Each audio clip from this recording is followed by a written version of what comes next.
Left turn and a low downwind.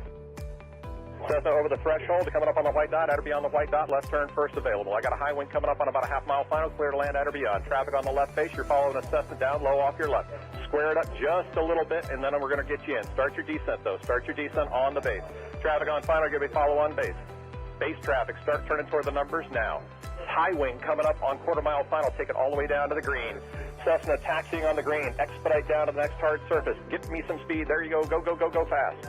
This is going to be good. I got traffic on a mile final, you're following traffic ahead and to your right. High wing coming up on the threshold, take it all the way down to the green dot.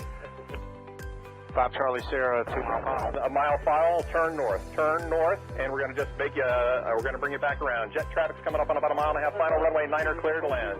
Okay, all right, let's listen up, guys. If you're on final for runway 9, I want you to offset to the left. I got a jet that's landing on runway 9. The jet's cleared to land runway 9 if you can make it. If not, just continue straight ahead. It looks like you're going around for the jet. That's fine, that's fine, that's fine. Oh, we had one right in front of us, sir. Dragger. Let's see, what we got, a tricycle, put it down. Tricycle, put it down. Tricycle, put it down. Tail dragger, down to the green dot, then a left turn. Short final here, you cleared land on 9, all the way to the white dot, go down to the white dot. Find somebody to follow out here. Canard, just come to the runway and I might have to just send you around. That'll be fine. And for the jet, you just want to stay in this pattern or you want to go back out for an instrument approach? Stay in a pattern, Charlie Sierra. All right, just stay with me here for a minute. And my tail dragger, let's see, over the numbers, go down to the green. And Canard's going to have to go around. Canard, go around. Canard, go around. Canard, go around. And my high wing here over the runway, keep it airborne. Keep it airborne. You do not descend. Do not descend. You got a fast guy behind you. Do not descend. There you go. Keep it airborne. Keep it airborne. As soon as the guy behind you gets slowed down, I'm going to put you down. So keep it airborne. The one that just passed the white dot, make a left turn on the hard surface. All right, my high wing tail dragger, you can put it down now. You can put it down now. And Charlie Sierra, let me get you about a mile off. Let's see, Charlie Sierra, lost. There you are. Make a left-hand turn. I'll try to resequence you here on the downwinds. We'll see how it looks. Short final, you're clear to land runway 9 on the white dot. Clear to land on the white dot. There you go. And the tricycle left on the hard surface and follow the pikeman. Welcome. Thanks for being part of the show. And let's see, just find somebody to follow out follow on the final. And as you get close to the runway, if it's not going to work, we're going to send you around and then try to resequence you. Now, who else got sent around that's not back on the downwind? The Canard? Yeah, Canard. All right, Canard, there's a Gulfstream up there that went around too. I just lost sight of him, but you're going to make kind of a left-hand turn and stay low. I think Charlie Sierra, what's your altitude? 3,200. Okay, that'll be fine. Just maintain VFR. I don't know what else is up there above you. Probably most everybody's down here, so just make a left-hand turn. We'll try to get you back here. Canard's got the jet in tight. Okay, the RV, maybe an RV-10, whatever, you're on final. Keep your speed up and go all the way down to the, aim for the green dot for me. Actually, keep your speed up. There's a guy behind you. Aim for the green dot, and I'm sure that's plenty of room for you to land on runway 9. You're clear to land on runway 9. Number 2, you're going to go down to the white dot. Follow the white dot. Actually, you know what? That's 1,500 feet. You're going to land at the white dot. The spacing looks adequate here. 2 guys on final. You're kind of tight there. Keep each other in sight, and you're going to aim for the white dot. If it's not going to work, we'll come up with a plan B. We might have to send you around. The second guy behind you out there in about a 2-mile final. Are you slow enough to be able to follow that guy in front of you? You need to go around. Well, I probably shouldn't ask that because I had about 5 guys answer me, so I should know better than that after 35 years, you would think, right? All right, so let me see. The guy who's number 1, it's number 1. What kind of airplane is he? An RV type. All right, RV type. Keep it airborne for me. Keep it airborne. And I got a fast guy behind you. The number 2 guy over the trees there. Go ahead and put it down on the numbers. Put it down on the numbers. My first guy just coming up on the numbers at the over the grass at the numbers. I want you to keep it. T-minus 1 minute and counting. Hello.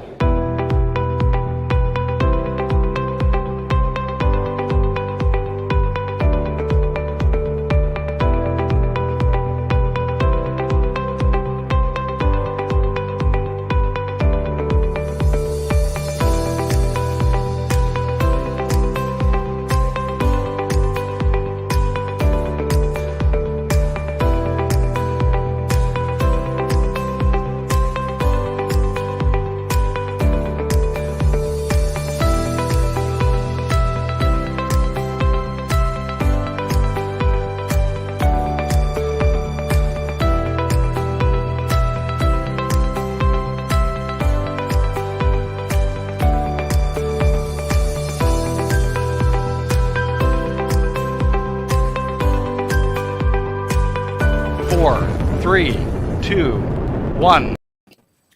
Hello. Hello. Hello, and thank you very much for joining us on yet another Thursday live stream with the Flyer team. So, before we move on and say anything else, I would like to thank our sponsors, 4Flight.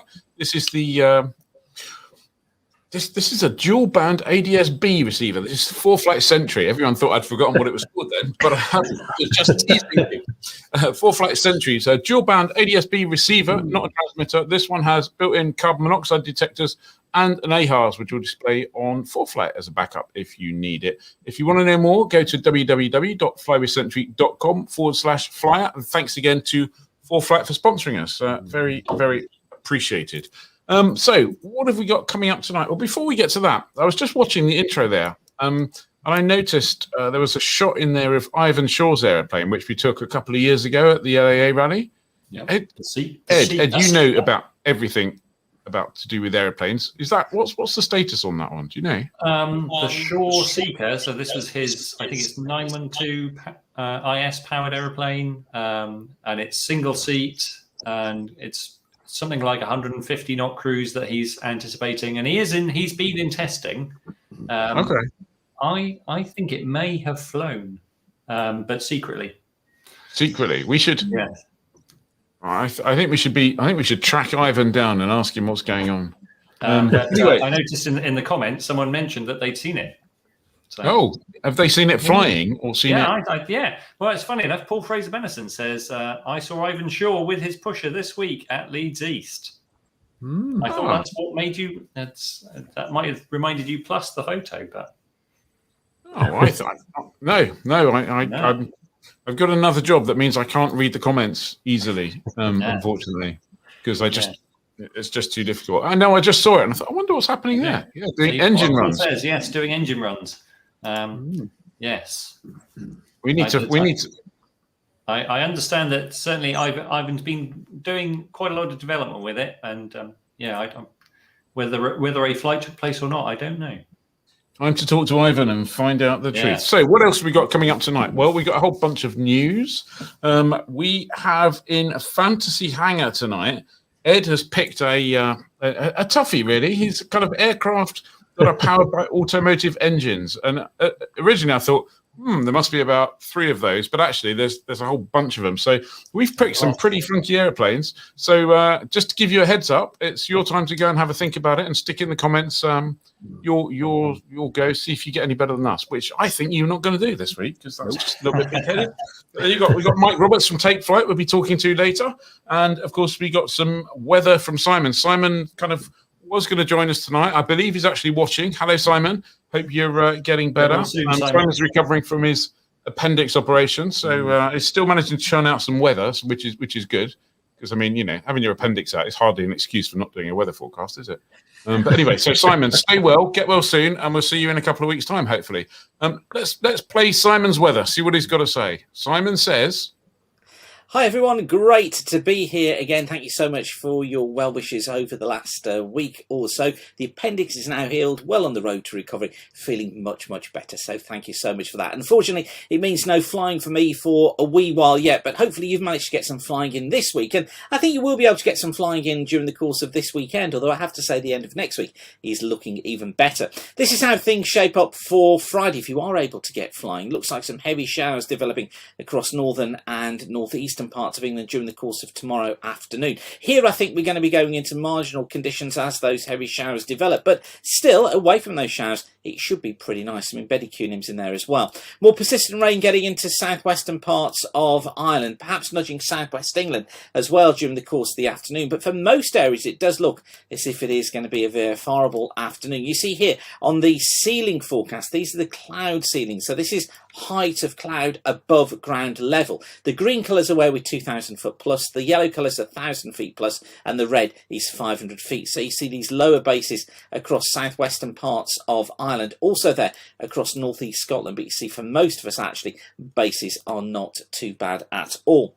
And then headed in towards Saturday, and for Saturday similar sort of story, but we do have an area of rain that just passes its way eastwards across southern parts of England during the course of Saturday. See that trough across northern England getting into Scotland? This is going to be generating some slow moving heavy thundery showers. You see them here on the ceiling forecast, those yellow colours there, just showing bases of 1,000 to 2,000 feet. Also, just notice as well here at midday on Saturday, the ceiling forecast showing us bases of 500 to 1,000 feet across southern parts of England. That's just as this front moves its way eastwards, taking an area of rain with it. However, things are improving from the west during the course of the day. So I think that across Ireland, across many western parts of the UK, the afternoon actually turns out to be much better. It's just northern England and parts of Scotland that we've got to watch for those thundery showers. And then into Sunday, still got that trough affecting Scotland and northern England. So still a risk of some pretty hefty showers here.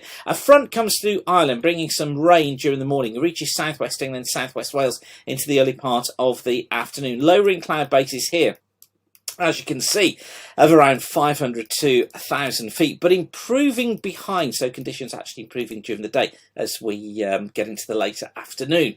But for most of us, actually, Sunday afternoon is not looking too bad across many areas. Just got to watch for this front moving in during the latter part of the day. So overall, not a bad weekend, actually. Those heavy showers are the main story, I think, particularly, as I said, for Northern England and across Scotland as well. Now, if you want to know more about the weather, I've got my next aviation weather school taking place on the Sundays of the 18th and 25th of July. Wow. That's next weekend, isn't it? The weekend after this one. It takes place on the consecutive Sunday mornings between 09:30 and 12:30 hours. And if you want to be able to plan your flying up to 5 days in advance, build your confidence in the weather forecasts that you're seeing. And just know that if you fly to a destination, you're going to be able to get back, and you can trust that forecast. Then Aviation Weather School is for you. Go and check out the website at weatherschool.co.uk and see what other pilots have been saying. I've got 2 places left on the course now, and if you'd like one of those, just go to weatherschool.co.uk and book your place now. Okay, I'll leave you with that for now. Have a fantastic flying weekend. I'm not jealous at all, as you can tell. But whatever you do it safely, and I'll see you next week. Thanks again for watching. Bye for now. Wow. He's looking better. He is looking better. Well, Simon, if you're watching, and I know the last bit was probably a bit dull for you, but if you are watching, get well soon. Carry on getting well. Right, time for some news, I think. Let me just scroll up to my big scrolling list of news pictures. Ready for that? There you go. Ed, I think you're up first, aren't you? Yeah, I bet it's up first because there's a new issue out. So it's the August issue. No groaning about the fact that it's August already, but it is in our world. But anyway, so August 2021 issue of Flyers just out. And as it says on the cover, what are the UK's top 10 favourite GA airfields? Well, the answers are within. And if you're a Sky Demon user, you might already know this because basically we looked at their data in their app where they're listing airfields by unique user visits. So it gives you a picture of where the most popular destinations are. So we've looked at numbers 1 to 10.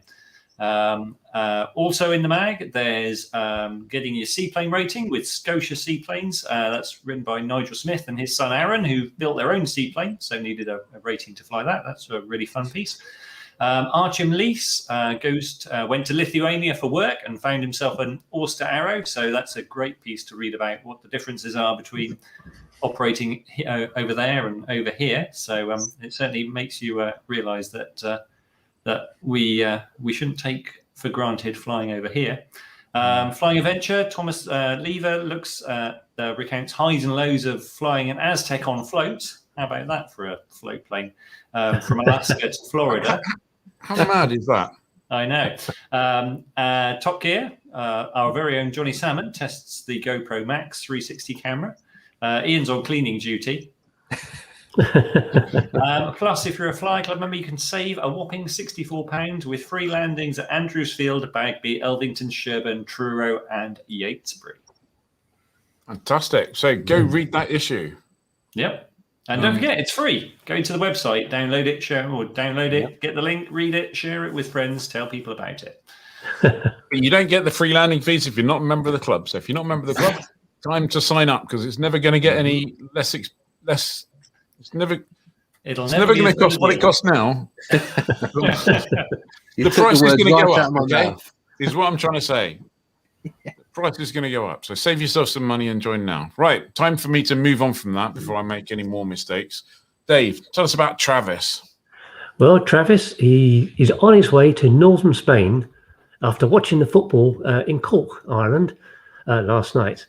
He left, but he's not been totally trouble-free. He left Cork to return to cross the Bay of Biscay, or whatever that bit of water is called, and then he had a sputter of bother with all of his GPS units failing. So he had to return back to Cork, and it turned out to be the GPS antenna, which was being replaced. And so since last week's live stream, Travis was in New York. He then left New York, flew across Canada before starting the transatlantic crossing to Greenland, Iceland, and then landing back in the UK at Benbecula in Scotland, and then headed south to Donegal, Ireland, and then onto Cork. So, have we got a live position for him? We have got a live position. Here you go.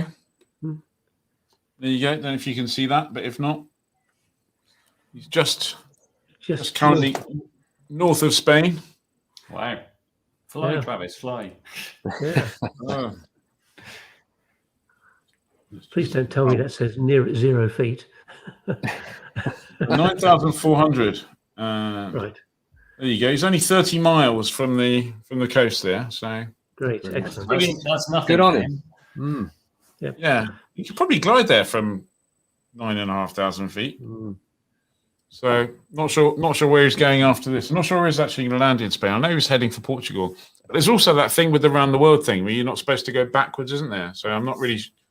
Anyway, I'm sure he's thought of that and he'll figure something out. But well done, Travis. There'll be a plan. He's supposed to be finishing on Sunday, so he's pushing on as he has done right throughout the trip. Yeah. Looks like a record is in his sight. Yeah, good news. Good news. Brilliant. Well, I guess by next week we'll find out if he's got it or not, won't we? Anyway, so next up, just a quick item on the. I've got it written down here. It's going, is Latuke back on the menu? Well, this kind of relates to the stuff that happened this morning that Grant Shapps announced this morning, which, to paraphrase it, is basically if you're coming from an amber list country from July the 19th and you're double vaccinated more than 10 days ago or 2 weeks ago or something, you can come back with the same precautions that you can come back from a green list country, which, as I understand it at least, and I'm certainly no specialist, means you need to get a test 3 days before you come back into the UK, which makes a day trip a little bit awkward, I guess. And then a test, you have to have booked a test for 2 days after you get back. So it's all doable, and you have to fill out a passenger location form. I did have a look online at that because I was looking at one the other day, and it had very few airports. But there is actually a place in there for general aviation port, it's called.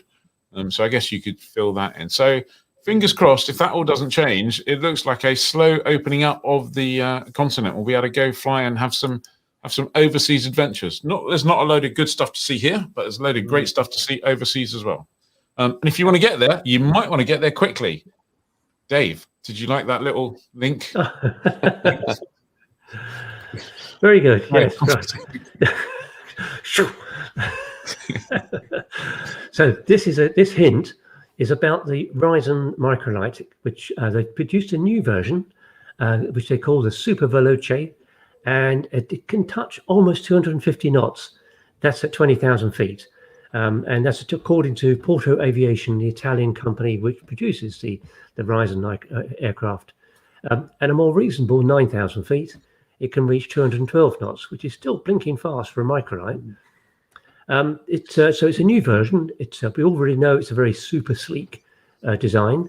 The Super Veloce is powered by the latest whiz-bang engine from Rotax, 141 horsepower 915 IS. It also has clipped wings and a shorter tail for less drag.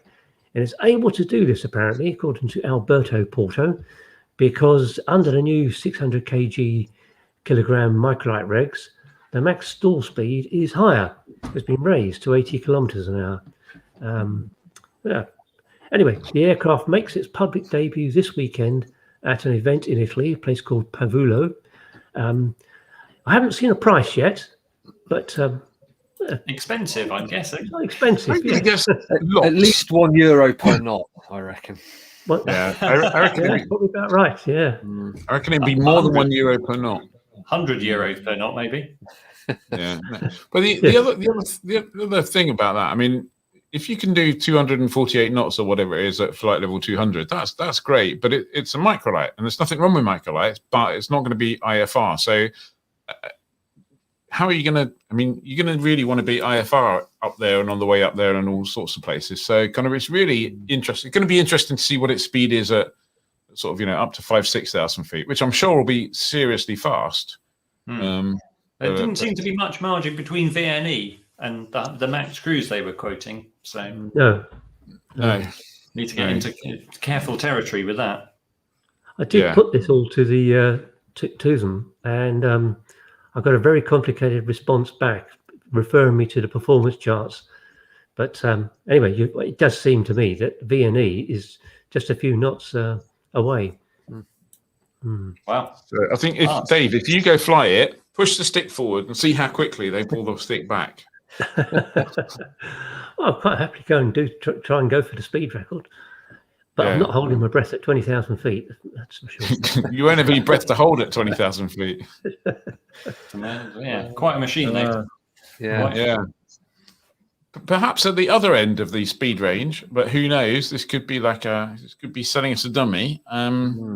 Johnny, over to you. So if you're into motorbikes, and Yamahas in particular, like Dave is, they are now they're looking into kind of signing an agreement to generate a next generation light aircraft and build the engine for it. So they're pioneering this with a company called Shinmeiwa, who are just a general engineering and manufacturing conglomerate who used to build aircraft back as early as the 1920s, but then post-war, when Japan was not allowed to build aircraft anymore, they diversified into other things.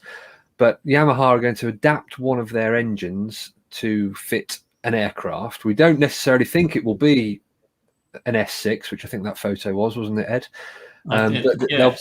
They'll probably use that as a test bed. But they do manufacture, obviously, compact, powerful engines, so it could be something that suits microlights and ultralight aircraft nicely.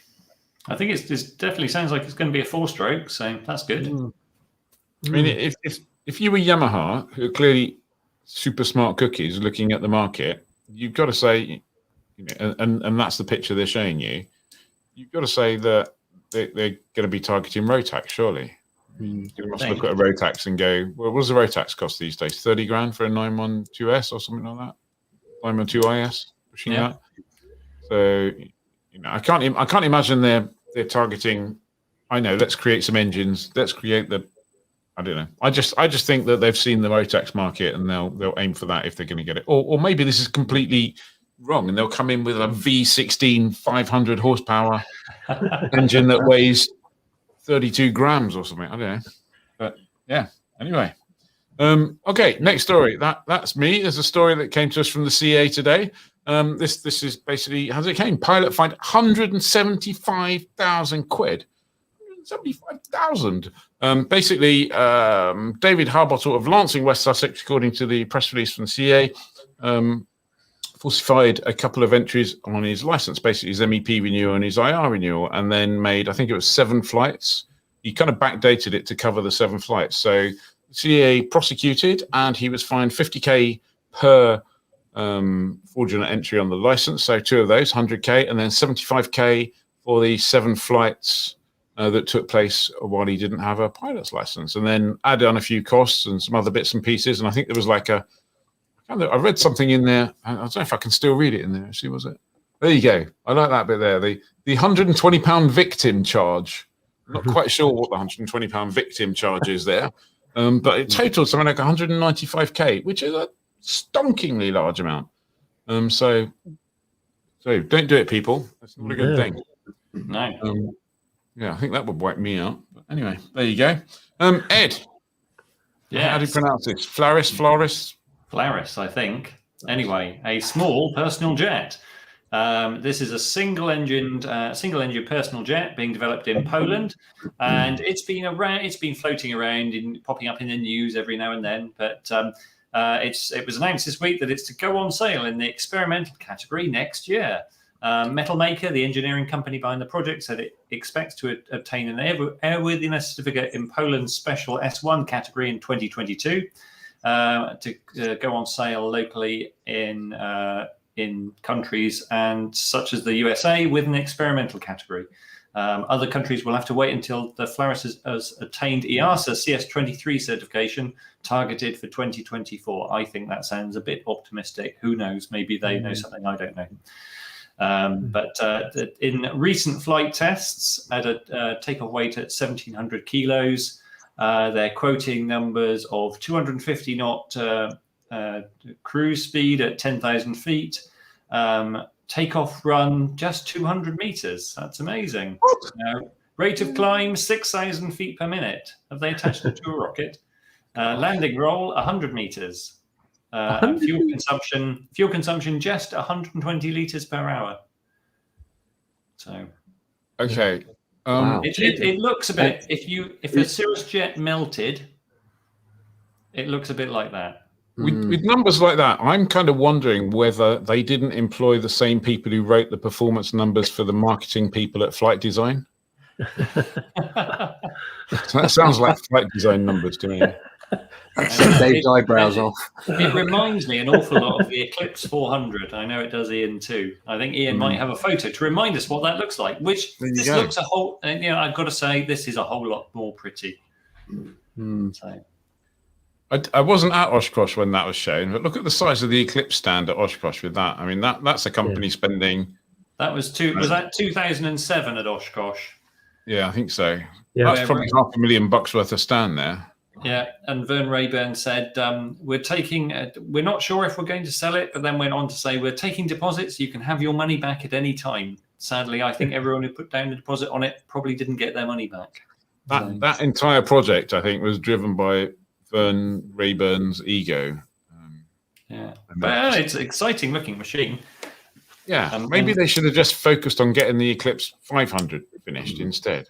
Yes. But anyway, Flaris, if you're going to, hopefully, I hope you achieve the making a jet. But just take one more look at this here, because if that's takeoff roll of 200 meters or something and landing roll of 100 meters, and I'm struggling to see that with those wings unless it's kind of that sounds quite.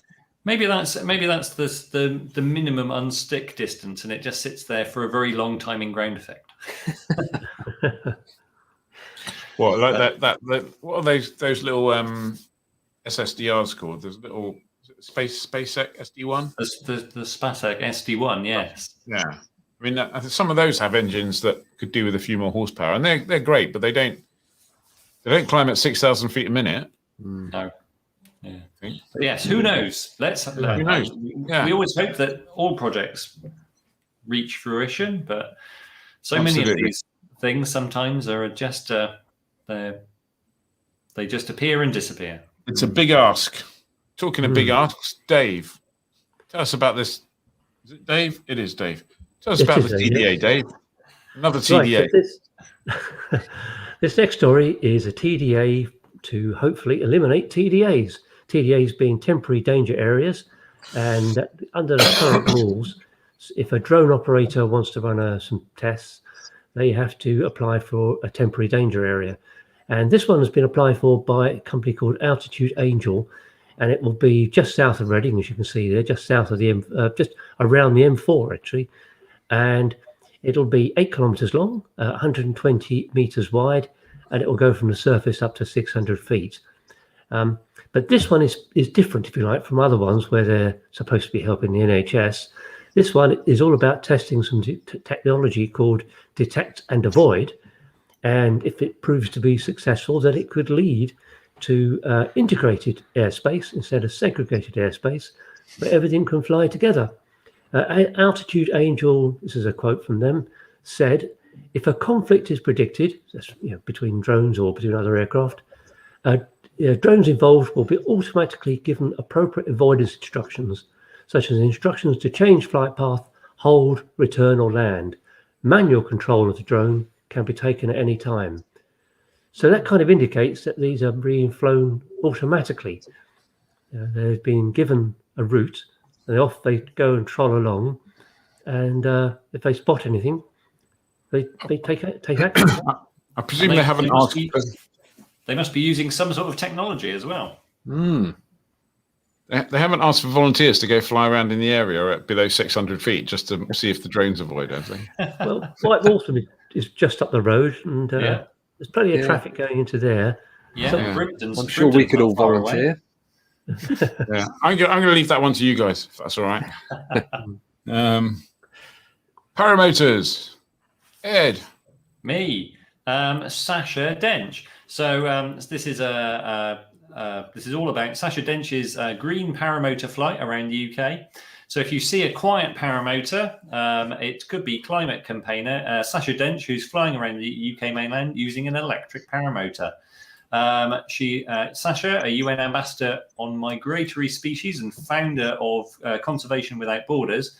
If she completes the trip, it'll be a first by an electric paramotor, setting a new Guinness World Record. The official launch of the 3,000-mile trip was from Glasgow Science Centre on the 18th of June. Sasha's travelling anti-clockwise around Britain, returning to Glasgow in around 6 weeks. So her aim is to inspire and excite the nation to get involved in tackling the climate crisis. So Sasha is known as the human swan for leading global expeditions with migratory species. And you may have seen her flying her fuel-powered paramotor, I think, with swans, which is quite a thing. I nearly got pecked by a swan today. Did you? I did. Was it a Fly Club member or something? Was it unhappy with it? No. Fly Club members were all very happy. It was a swan with some little swans on the canal. Best avoided. Yeah, I mean, I quite fancy an electric paramotor. Next week, I think we've got Mark Jeffries coming along as our guest, and he's quite into the old electric paramotor. So seems great. Seems a great idea. Yeah, I'm not entirely sure how quiet they're going to be, though. I mean, the motor will be quiet, but the prop's going to be anyway. We'll see. We'll see. Johnny, Catkin, very quickly. Catkin says that the swan was on mute. That's terrible. Right. That is terrible. So Fly Club members, we announced this week that Ultimate High are going to be offering an upset prevention and recovery training day down at Goodwood on the Sunday the 8th of August, which you can book for a great price of just £299 for club members. Mark Jeffries and his gang will be there. There'll be numerous aircraft, and you'll be able to go up for a 35-minute taster session after a good long pre-briefing in the morning to talk through all UPRT theory, etc. And you go up and fly with one of the team, come back and spend the rest of the time debriefing. And it won't just be a one-on-one thing, it'll be a group thing, so you can bounce ideas off each other. And then there will obviously be staying around at the end of the day for people who do want to hang around and have a drink and chat with them. So, you should have received your email. If you haven't, there'll be more coming out. So don't worry. It will be in your inbox multiple times between now and then. Are you going to tell him or am I? You should tell him. What did I do? You said Mark Jeffries and the gang will be there. So Mark Greenfield. Greeners, mate. I'm sorry. And both Mark Greenfield and Mark Jeffries are probably sitting at home going, right. That Johnny Salmon bloke, he's dead to me. Right, let's make it up with a bit of a video. So I believe Johnny was out testing the GoPro Max for the magazine. So if you read the latest magazine in the Top Gear section, I've written about this nifty little GoPro Max thing, which Ian can play some video of now, and we can all talk over the top of it. If we unmute ourselves, yeah. Yes.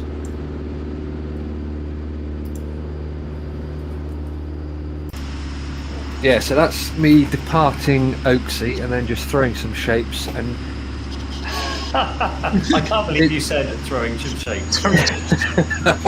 Throwing. So it's all gyro. Well, it's not gyro stabilized. It's all software done, and Ed will comment on the stall warner. Oh, there we go. But you can go and read all about it in the magazine. This is it here. So it's got, I'll pop the lens caps off, a lens on either side, and then all sorts of nifty software and algorithms stitch it together into a sphere of video, which you can play around with and edit however you like. So that rolling around that's just all weird. That makes my head hurt. Yeah, and even better actually, if you've got one of these things, which is a Google Cardboard, you can upload it to YouTube in VR mode and watch it like this and actually look around, and that's very. Did anyone else feel like it took a real left of the lights there and Johnny just made stuff up? This Google Cardboard.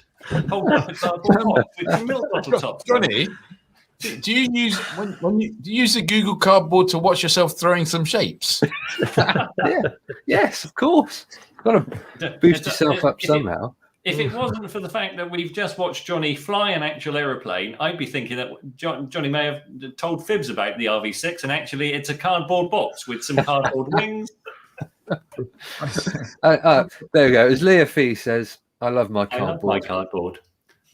They're great. I find it's all gone really weird, and now Catkin's saying, "I want to know more about Google Cardboard." Google it. So you have to go. So you go and type into Google Cardboard, or do you have to Google Cardboard? It will probably, if you do one or the other, it will probably know. Yeah, it can read your brain and Google knows everything. Yeah, I think you just have to mention it when your phone's around, and it sends it to you or something, isn't it? Yeah. Let's be clear though; it's Google Cardboard, not Hardboard. Yeah. Cool. Well, about this time we would normally head on over to. What would we head on over to? We'd head on over to the Right Stuff quiz. But today, it's not time for the Right Stuff quiz. That's because we've decided the Right Stuff quiz just needs to be pushed to one side. It's going in the hangar for a little bit of maintenance, a little bit of refurbishment. And when it comes back, it will come back bigger, better, shinier, and everything else. So before it does, I should probably just fess up on a couple of little secrets around the Right Stuff quiz. So as you know, there was 10 questions. For everybody, and some of those questions, the score, they were all kind of multiple choice questions. The score, depending on which one you chose, was exactly the same. So if you picked, when we asked high wing or low wing, regardless of what you picked, you scored the same because, frankly, there's some fantastic high wing aircraft and some fantastic low wing aircraft. And the same goes for sort of things like composite aluminium or wood, glass or steam. Bit controversial, but glass or steam, grass or hard. I mean, I know everyone loves grass, but there's some airplanes, there's some really stonking airplanes that just don't land on grass. So, VFR or IFR, both of them are valid. Cub or Champ, both great aircraft. The Champ's better, but there you go. However, there were some questions where the answers were weighted basically based on my own personal bias. Which is something we're going to try and eliminate from the next round, maybe. So tail dragger or nose wheel, I mean, clearly there are great aircraft in both categories, but tail dragger is really the one that you need to choose if you got the right stuff there. North up or track up, that's just a stupid question. North up's just a trick for people who haven't figured out that track up is far, far, far superior. Paper chart or tablet, I mean, who uses a paper chart? Get rid of those. It's tablet all the time. Stick or yoke, a little bit more controversial, but there are some great aircraft that have got yokes, although a Maul with a nose wheel wouldn't be one of them. So really, you got extra points for stick there. Go through or around controlled airspace. Go through it, of course, obviously with a clearance, not without a clearance, but not go around it. I mean, go through it. Yellow jackets, yes or no? I can't even remember that question. What did that end up with? No, clearly not. What a stupid idea that yellow jacket is. So anyway, that was how that worked. So it's basically me trying to emphasize that anyone, if people agreed with me, basically they got a good Right Stuff score. There you go. So we're gonna change all that. We're gonna bring it back. It's gonna be shiny. Stuff. Sorry? It'll be the writer stuff. It'll be the writer stuff, but clearly it's not going to make North up the right way of doing things. So don't expect big changes like that. I think one of the best observations for new version of the Right Stuff quiz, Claire B says, "Can we have less sinister music?" Claire B, I endorse that idea. Really? Is it sinister? It was a bit sinister. Have a look.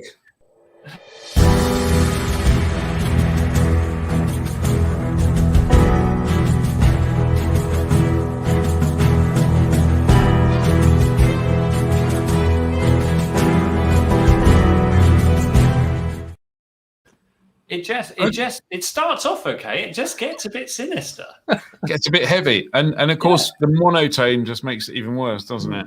There we go. Yeah. So yeah, anyway, okay. so off for overhaul goes right stuff quiz. Okay, right. So yeah, off for overall goes the right stuff quiz. It will be back. It will be better. It will be shinier. It will be brighter, as it were. So let's just run this little stinger here, and then we got Mike Roberts talking to Johnny Salmon.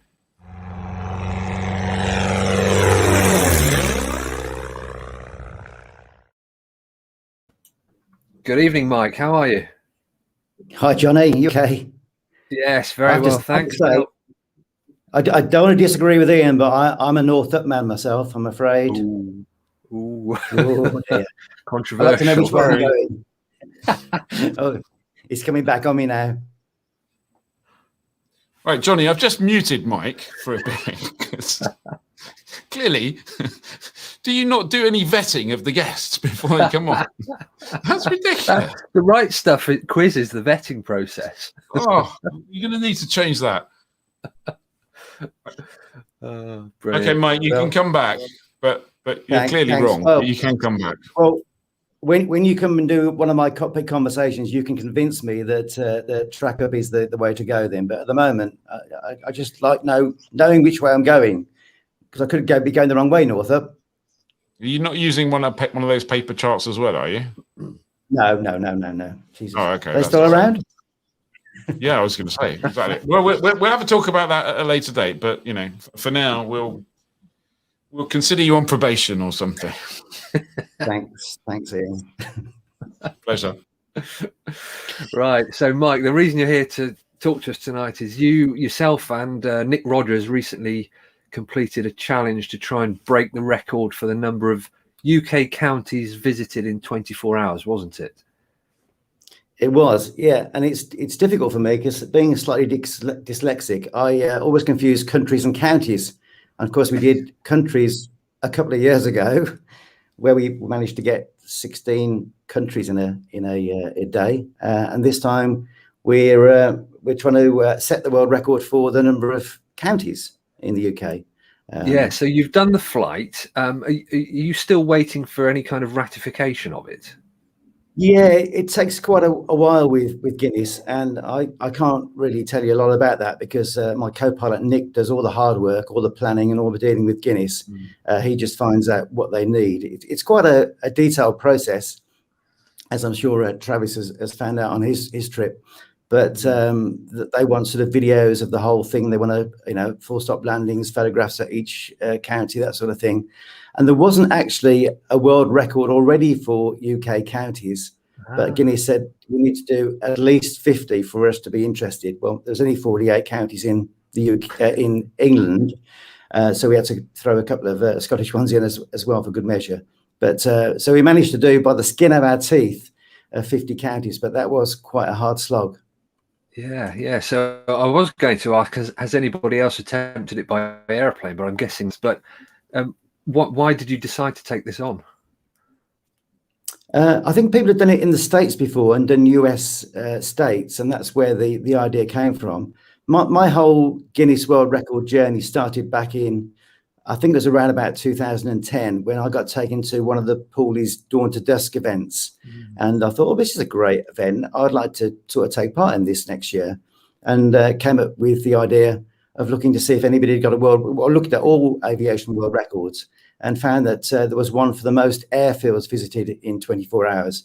And I set about to beat that back in 2011. I was going to say BC, but it's actually BSD, before Sky Demon, because it's much easier now, isn't it, with Sky Demon to do these things. So I think I originally broke the record on my own back in 2011 with an observer. And that sort of launched me on the Guinness World Record Challenge. Fantastic. So the route itself, the counties route, how did you plan it? Was there any kind of logic to how, with the airfields, challenge? Obviously, you can go to an area where there's a higher density. But was there any logic, or do you just start at the top and work down? the answer is I didn't plan it, and yes, there is logic. But Nick did all the work. I just did the fun bit of flying. But yeah, I think what his scheme of attack was that he picked an area that was where there were airfields quite close to a sort of 3 counties in a sort of a cluster, and then we sort of went between them. But obviously, you have to sort of weave around quite. Can't just go from north to south. Even track up, Ian, you can't go north to south that easily. You have to sort of weave across to get those 50 counties in. So we started up in Perth, and then headed down, through some of the Scottish airports, Edinburgh and Glasgow, into Cumbernauld, Prestwick, Blackpool, Liverpool, Harden, and then, as you can see, it sort of scooted down to the Midlands, and then Sussex, and yeah, it was a good day out. Yeah, now I know you came across a few weather difficulties because it's a rare occurrence when you can fly the full length of the UK in glorious weather. But did you come across any airspace, air traffic control, or airfield difficulties? Yeah, well, we took the briefing off Simon Keeling, who does these personal briefings for you, and it's been great. And he said, don't do it really on that week because it doesn't look great. So we took his advice last time on the European one that we did a couple of years ago, and he was spot on. We ended up delaying it for a week, and that was a really good call because we did have an absolutely fantastic day doing that, and it was pretty much good weather all the way around. This one was pretty good, actually. We did have some bad weather in Scotland. We say bad weather. We had some low cloud in Scotland that just prohibited us going into a couple of the really small airfields in some of the Scottish counties. It was sort of 1,000-foot cloud base, and trying to get into those sort of airfields with no ILS or anything like that it just wasn't worth the risk. So we made that decision to drop a couple of the Scottish airfields. Then we also dropped one in Wales because we were just a bit behind on our timing, and we knew that if we got to Newquay, having dropped just 3, it would give us our magic 50, which was the number that Guinness wanted. So and we had the other problem we had with Newquay is that Newquay was closing. They were closing very promptly at 10 o'clock. They weren't prepared to give us an extension because it was all in the time of the G7 thing kicking off, and we were the the last person in and the last person out before it was all locked down for the bigwigs. Yeah. And now, did you kind of get landing fees waived, or did it cost a lot in putting rubber on tarmac? Well, a lot of airfields, they did waive the landing fee, but because we wanted to sort of give something back, what we did was we calculated what those landing fees would have been, and we donated that to 4 air ambulance charities around the UK. So we've sort of we've coughed up ourselves £1,000 to the air ambulance charities. That's what we reckon we saved. A couple of the airfields still charged us, but a lot of them were really, really good. And some of the big airfields, Edinburgh and Glasgow, Liverpool, Blackpool, were just fantastic. We've had emails from the tower people on at the time, photographs taken from the tower and stuff like that, copies of their little landing strips they use. A lot of people were very enthusiastic, including somebody in Scotland who turned up at about 4 o'clock in the morning, because we started off at 10 to well, I'm looking at GMT here. It was 10 to 4 local time. And so somebody like at 4:30 in the morning insisted on being there to greet us, even though we were only going to stay there for about a minute. But yeah, just great to see so many people enthusiastic about it across the UK, really. Yeah, and tying in with our feature in the new magazine about the top 10 airfields, of all the airfields and strips that you visited, have you got a favourite? Wow, there was one. There's a lot actually. Probably the most enthusiastic welcome, apart from the guy who was there at 4:30 in the morning, which I can't actually remember which one it was. There's a chap down there that's just taken over Kitty Hawk Airfield, which is in East Sussex, I think it is. Yeah. He greeted us there with a board with our dawn to dusk Guinness World Record details on, so we could fill in the time that we landed, so we could take a picture out the window. He invited us back.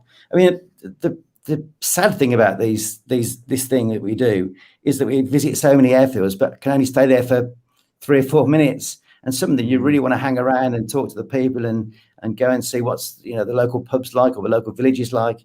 So I mean, it's a great way of getting around, but actually it makes you want to go back and spend a bit more time there. Yeah. So did you actually? You must have stopped for a considerable period at some airfields to maybe eat or even use the toilet. You can't fly the entire UK and not get out. No, well, Guinness World Records insists that you do a full stop landing at every airfield, so it's not just a touch and go. You have to actually sort of stop on the ground and take a picture and prove you were there. Occasionally pay a landing fee or sign in a book. We stopped for fuel at I think four occasions, and we usually as we went.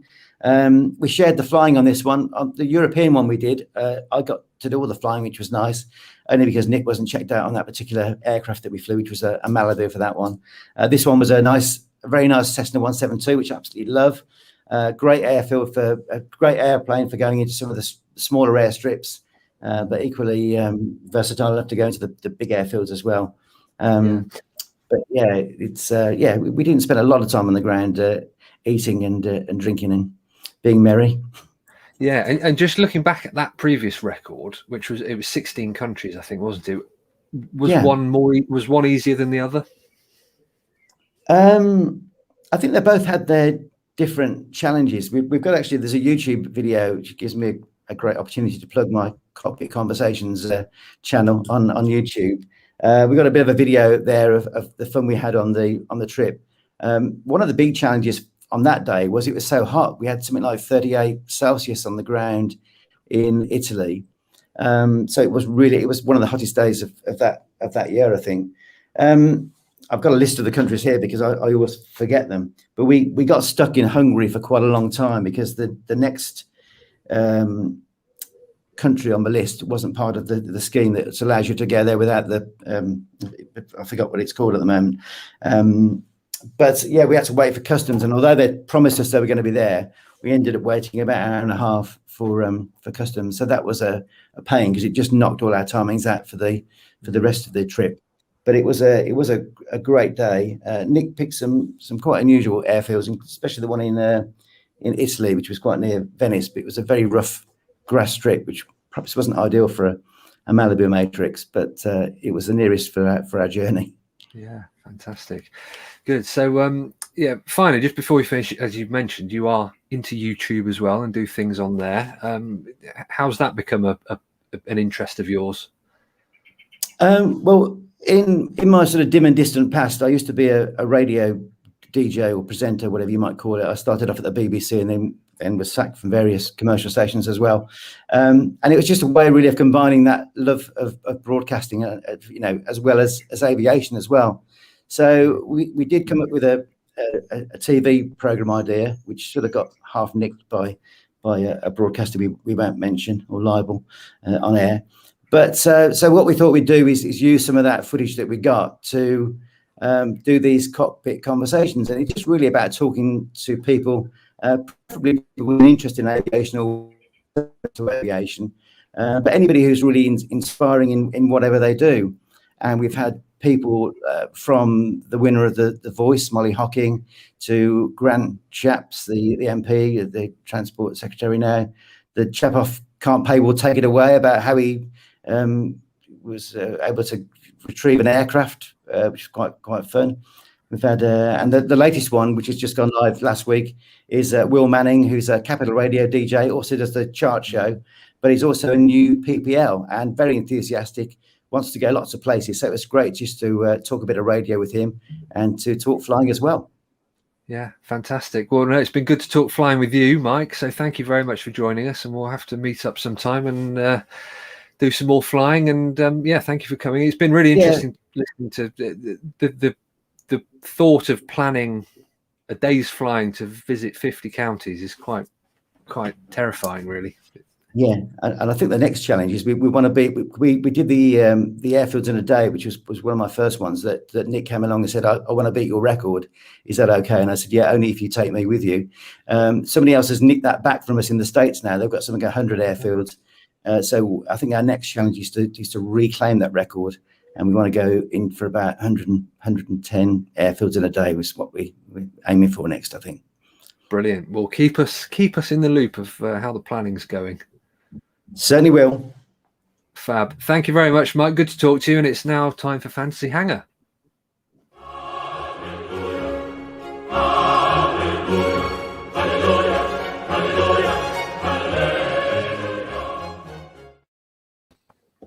There you go. Yeah. Wow. Ed's muted. Ed, you've muted yourself.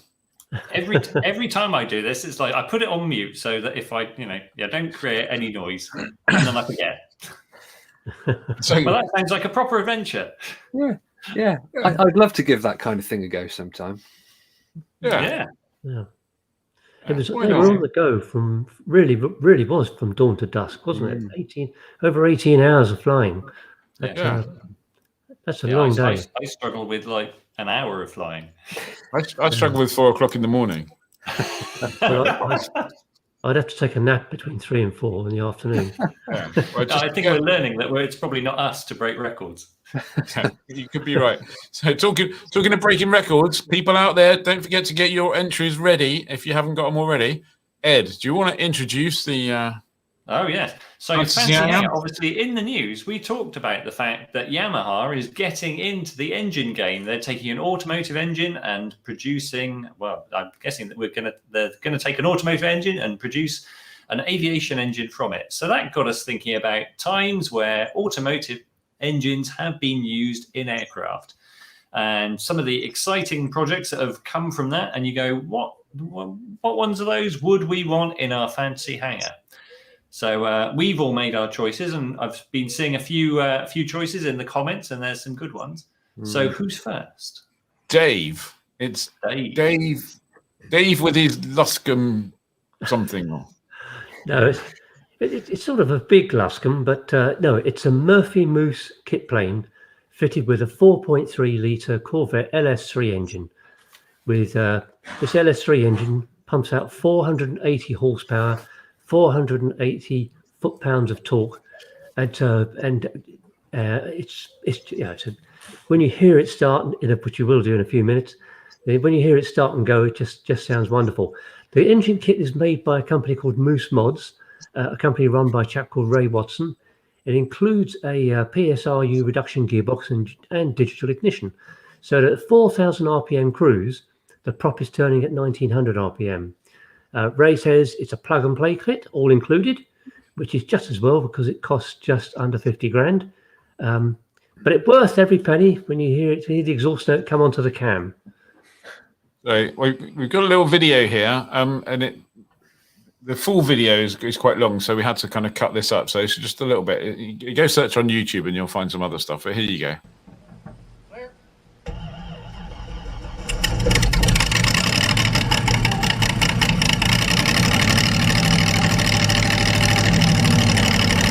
Take it up. It's all clear.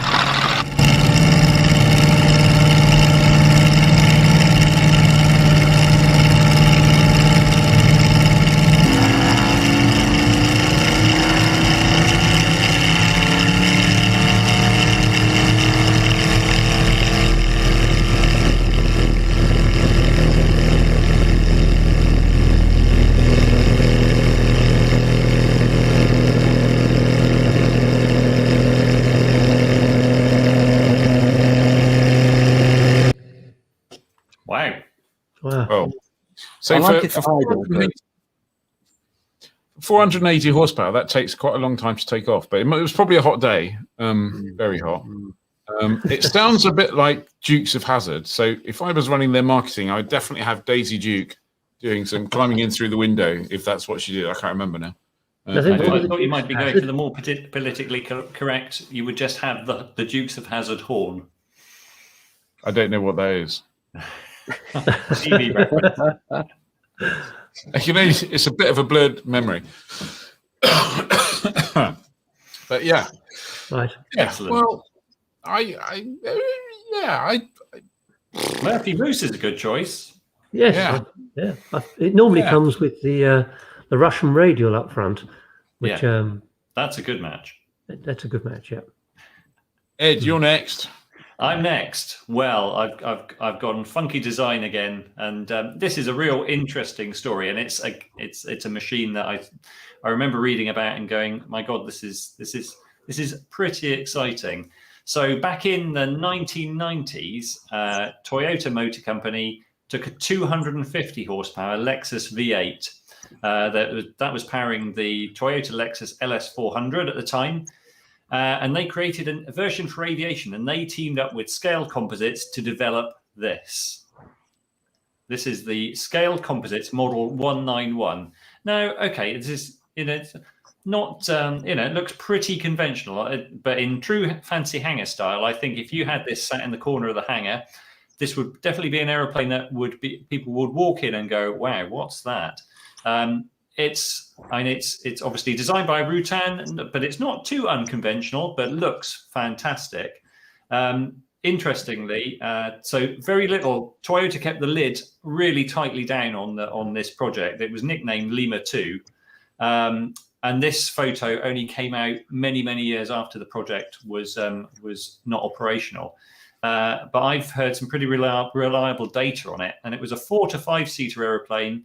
And it was at least 30% better in speed and range than the Beach Bonanza at the time. The engine was super reliable, easy to operate, and turbine smooth. So this was quite the machine, and I think it would have been tremendous. However, Toyota, with the looming downturn in GA at the time, decided that there was no market for it, and they actually had the aeroplane and the engine destroyed. So, sadly, what a shame. Yeah. Interestingly, Toyota and Hamilton Standard did partner to develop. They made an engine from the V8 Lexus engine, which was 360 horsepower, and weirdly, they pushed it right through to certification, and it was FAA certified, fully FADEC, and then they went, well, we've done that, but we're not going to sell it. So it's things that have come so close, but they've just decided to get out. So. Yeah. Well, talking of things that came so close, I picked I picked one that is just like, I'm sorry, this is the winner this week, clearly by a million miles. I picked the Bugatti 100. I mean, just look at that, absolutely bloody stunning. This was built back in 1939. It's a purpose-built racer. It was powered originally by two 450 horsepower inline engines driving those two counter-rotating props you see at the front. Unfortunately, there was a whole bunch of other stuff going on in 1939 in and around Paris and France, this was. And France was about to be invaded by Germany. And so Bugatti dismantled the airplane, hid it, and then nothing really ever happened to it again. So then they came along and built I think that there is one in the EA Museum at Oshkosh, isn't there?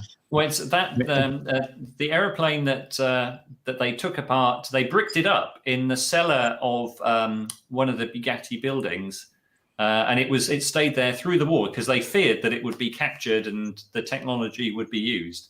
And it was that aeroplane that was unbricked and taken out, and it went through a whole bunch of owners, and eventually someone bought the aeroplane just to get hold of the two Bugatti engines. And because Bugattis bring big money, the engines went off and got used in restorations. But the EAA Museum, the airframe was donated to them. So the original sits in the EAA Museum, and it is an achingly beautiful airplane. It is stunning. So this is kind of recreated, and there was kind of nothing you could recreate it from. I think EA gave access to the team to do some work on it and take some measurements and some plans. Unfortunately, I think it made 2 or 3 flights before crashing, killing the project founder. So. Yeah, an epic project, and interestingly, powered by they used Yamaha motorbike engines, I think. Yeah. For that. Yeah. So there you go. That's my one. I'll just put that up again so you can see how beautiful, different, innovative, and amazing it is. Just so vote for me, people. You know it makes sense. That's it. I've got to say that's definitely a winner. That is a stunning looking aeroplane. That definitely fulfills the criteria of a fancy hangar. Yeah, I was just going to say that, Ed. Yeah, I've gone for a Mooney. Do you want to bid for first loser place? Yeah, I've gone for the Mooney M20J PFM, which was based around the 3.2 litre air-cooled flat 6, which was in the Porsche 911 between, I think, like 85 and 89. They adapted it for GA applications. They spent millions and millions of dollars on development. They built about 70 or 80 engines, and half of them made their way into these Moonies. It was the PFM version of the Moonie. They built the aircraft, or completed the aircraft, around 1988. And obviously not long after that, Porsche decided to end the program. They citing, apparently, the stock market crash of 87, which I don't remember because I wasn't born. But then fast forward to 2007, they surrendered the type certificate because they were no longer able to support it. But yeah, I'd love to know what it sounded like, because has it got that raspy 911 tone? Yeah. Our very own Mark Hale still occasionally flies a Roban which has the PFM engine in it, and he says it's a masterpiece. Fantastic. And he would know. Yeah. So I've got this theory that's not an original theory. I think it actually belongs to Miles McCallum, and he might have nicked it as well, which was if you had something like the Cessna 152 that had been built in 2 or 3 examples and no more, they'd actually stopped it. Everyone would look back now and go, that was just an amazing airplane. That would have revolutionized the world. So it seems to take on cult status, you kind of have to fail, basically. Yeah.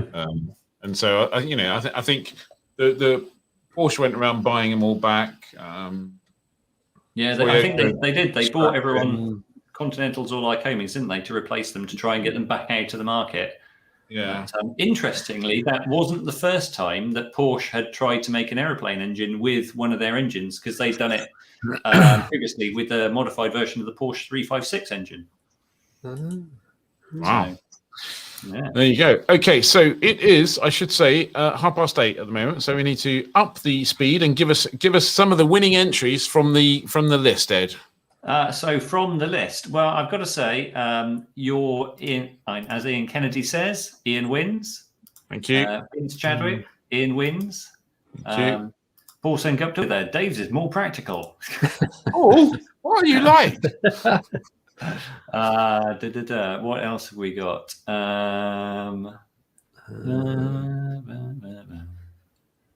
Pond Racer pops up again. Yeah, and that was automotive engines.